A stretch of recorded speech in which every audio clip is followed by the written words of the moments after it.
Yeah, nzola chinita Keiko on the beat, boy. T-Gonzo ngambeo dai wakandiudza pandakatadza zvaisanyanya kundirwadza dai wakandiudza pandakashaisha umwe ndaizonatsa dai zvigadzirisa fasta wakatiza nemumvuri ndiri pazuva koini dzandatemba newe asi nekufamba kwemazuva ndinowisha kuzomita newe kutiza nemvuri ndiri pazuva koini zvandatemba newe asi nekufamba kwemazuva ndinowisha kuzomita newe ndaiti ndazvibatira ndichagara ndakangundira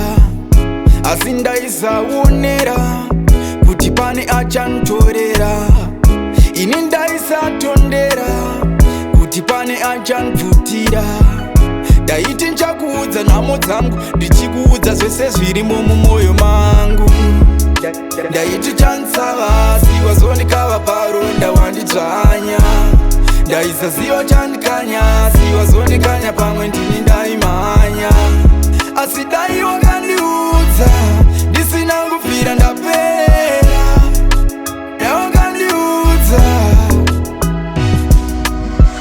wakatiza nemumvuri ndiri pazuva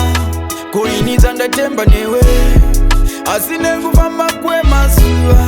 ndinowisha kuzomita newe kutiza nemvuri ndiri pazuva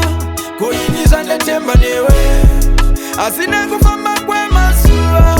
ndinowisha kuzomita newe Baby riya rakandirova welcome to town aindida zvichifaya zvikadhakwa ndave down ndikuzvitongesa ndichizvibvunza kuti ndini here woita wokurutsa time ichandihila but now ndikuzvichungurudza kamurambiro kacho kundiramba usina kundiudza ndochifunga ndiri paeasy usafunge ndakapusa